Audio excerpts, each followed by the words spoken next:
Dessa vez eu quero falar especialmente com você, adulto, pai, mãe, irmão mais velho, irmã mais velha que está acompanhando uma criança ao atendimento odontológico. Ajuda a gente, pela caridade. Não faça terrorismo. Não faça terrorismo.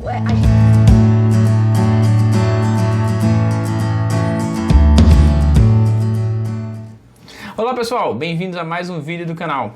E no vídeo de hoje a gente vai ter uma conversa bem informal sobre uma coisa que é muito comum da gente ver no consultório e que é importante que a gente tenha uma conversa aberta com vocês sobre isso aqui. Medo de dentista. Medo de dentista. A gente entende que existe toda uma construção social, todo um histórico sobre o assunto, beleza.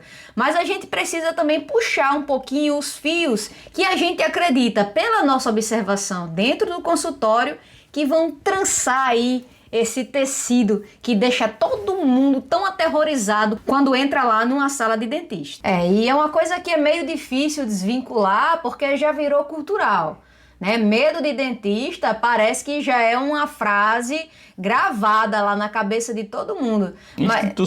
Institucionalizado. Mas é importante que todo mundo saiba que hoje as coisas não são bem assim.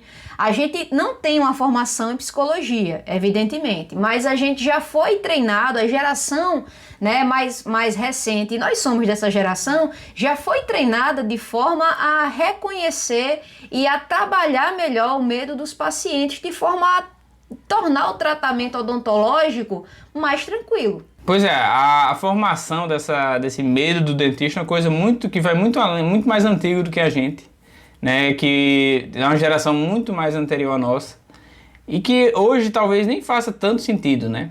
A gente vê que os procedimentos odontológicos mudaram completamente, os equipamentos mudaram. O ambiente mudou completamente. Então, às vezes, a gente que trabalha diariamente, às vezes não consegue nem entender quando o paciente tem um medo, que a gente não consegue ligar o medo ao que a gente realmente está fazendo ali naquele local. O medo, quando ele acontece, ele existe por dois canais, especificamente, né? Lógico, vai ter psicólogo aqui que vai querer comentar e vai falar alguma coisa, eu agradeço. E gostaria até que algum psicólogo comentasse, tá?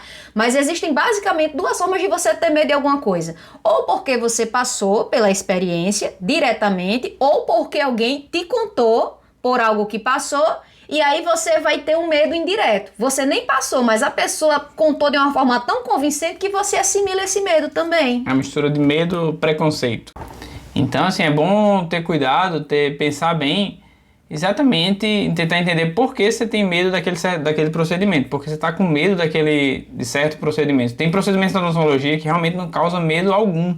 Como, por exemplo, a profilaxia, que é uma escovação elétrica, uma escovinha girando como uma escova elétrica, né? Aí tem criança que vai fazer, aí chora, adulto que se treme. Uma escovaçãozinha, a gente não consegue entender por que aquele medo tão grande. E realmente, às vezes, se expressa no corpo, o paciente realmente fica travado, a gente percebe o paciente suando frio, realmente com medo. Agora veja bem, assim, o fato da gente pensar isso não significa que a gente está recriminando o seu medo. Não. A gente não está dizendo, eu não entendo por que você tem medo disso. Não, não é isso, tá? Então, mesmo que a gente não entenda qual é a construção do seu medo... E a gente respeitar, né? A gente respeita, a gente é totalmente empático com relação a isso. Então, a gente vai com todo cuidado, vai conversando devagarzinho, degrau por degrau, até conseguir fazer o que é necessário para manter a sua saúde. E a gente compreende e respeita, mas a gente não entende qual é a construção exata desse medo. Por isso que, às vezes, é interessante o paciente procurar um apoio psicológico para ajudar nisso aí. Sim. Não que o medo vá passar, mas vai entender qual é o gatilho, né? Apesar que eu acho, na minha opinião, falando aqui da minha opinião, eu acho que boa parte do medo é a questão do desconhecido, né? Totalmente. Então, se você realmente não tem o hábito de ir ao dentista, de não conhecer os procedimentos odontológicos, esse medo ele vai ser bem pior. É por isso que é tão interessante, assim, levar as crianças logo cedo. Logo cedo. Meu filho nem tem dente, já é pra ir pro dentista, leva bebê, mas leva. Nem que seja pra começar a se acostumar, acompanhar, se acostumar com o ambiente, se acostumar com o profissional, né? Dentista é um tipo de profissional que é interessante você ter um de confiança. criança. E aí essa referência, se você precisar fazer outros tratamentos, vai lhe encaminhar para profissionais em que essa pessoa confiança confia. ela vai sendo construída aos poucos, né? Porque eu acho que nesse caso ele ajuda a diminuição do medo. É importante. Então ajuda a fazer o controle do medo. Você já sabe, a pessoa, nos pacientes às vezes nos falam, eles já sabem como é que a gente trabalha, o peso da nossa mão, ele já conhece, já sabe o que a gente vai fazer, como a gente vai fazer. Então isso ajuda um pouquinho. Ajuda bastante. E assim, o papel de pais e mães, né, a referência do adulto no acompanhamento à criança, no atendimento odontológico, é uma coisa importantíssima. Então, dessa vez eu quero falar especialmente com você, adulto, pai, mãe, irmão mais velho, irmã mais velha que está acompanhando uma criança ao atendimento odontológico. Ajuda a gente. Pela caridade. Não faça terrorismo. Não faça terrorismo. A gente cansa de ver. A mãe chega lá com o menino pela mão, bota o menino na cadeira e fala, eu já falei que se não se comportar direito, o doutor vai dar uma agulhada, né não? Eu falei, ó, doutora vai arrancar seus dentes tudinho, vai chegar em casa seus dentes. Aí o menino já fica assim, ó, com aquele olho arregalado, cheio de lágrima no olho, se tremendo, e a mãe fazendo piada, o pai fazendo piada, né? A gente não brinca com medo, tá? Medo é medo. A gente tem que trabalhar para conseguir conviver com ele e ultrapassar a barreira do medo, ok? Esse tipo de comportamento pode parecer uma brincadeira engraçada na hora e tudo, mas não faz não. Isso aí não é bacana para criança, tá certo? Isso pode levar para a vida adulta, né? É uma forma de construir um medo que ela vai levar para a vida adulta, com toda certeza.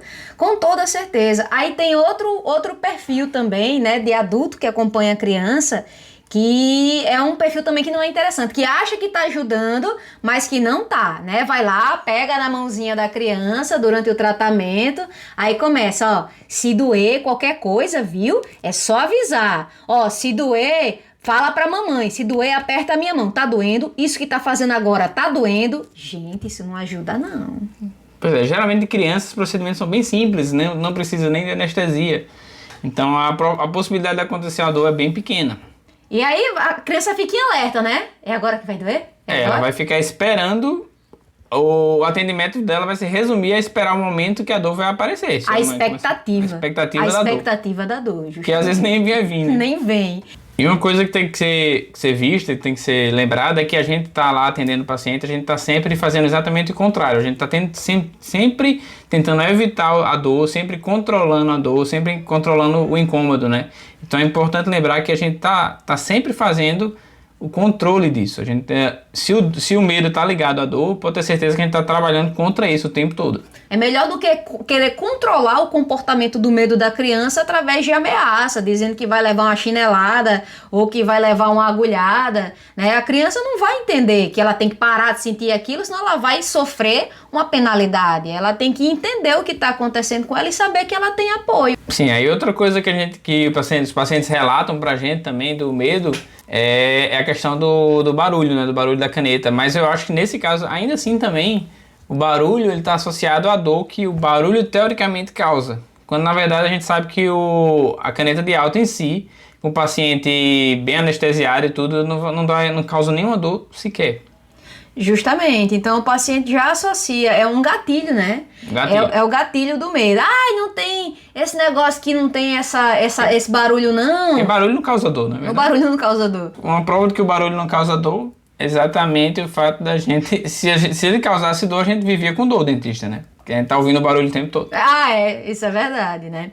Então eu acho que é muito mais importante, né, a gente trabalhar esse desvinculamento do barulho à dor do que simplesmente evitar o barulho. Gente, e aí eu vou entrar aqui numa parte mais delicada, tá certo? Nós aqui não temos a conduta de forçar ninguém, principalmente criança, a fazer o procedimento se estiver com medo.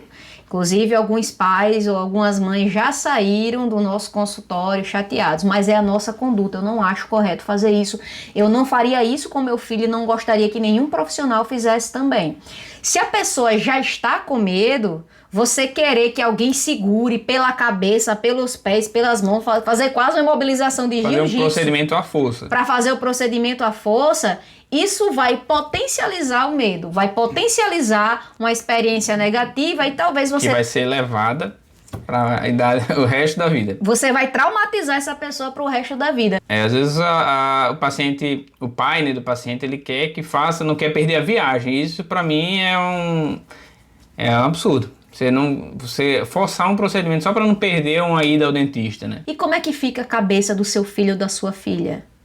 É importante. Vamos assim, pensar que poderia ser evitado se essa criança já tivesse passado desde o começo ter ido ao dentista, já teria feito procedimentos muito mais simples. Então vamos pensar um pouquinho antes, vamos tentar evitar um problema maior depois. Então, papai e mamãe, não fiquem chateados com a gente, tá? Mas se a criança tá precisando fazer esse procedimento que você acha que pode ser feito forçado, isso poderia ser evitado inicialmente se a criança fosse a cada 6 meses ao dentista desde cedo.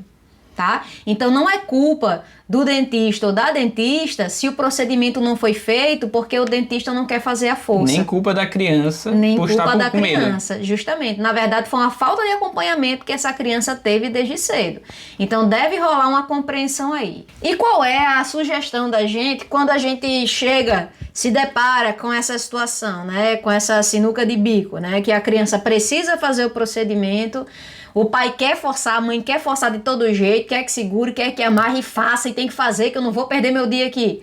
Bom, primeiramente, existe um tipo de procedimento, né, que é chamado condicionamento. Então, se a criança está muito resistente ao tratamento, o mais importante é parar tudo que está fazendo e simplesmente conversar, é diálogo.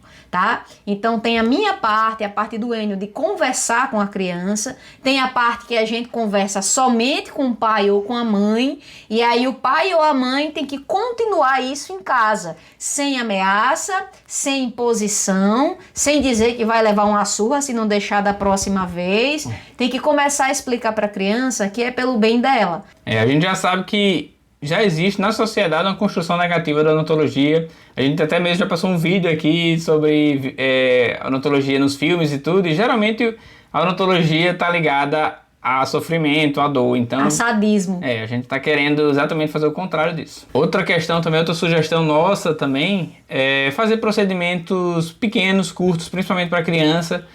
Sessões pequenas de 5, 10 minutos. Às vezes o pai até acha estranho porque foi uma coisa muito rápida.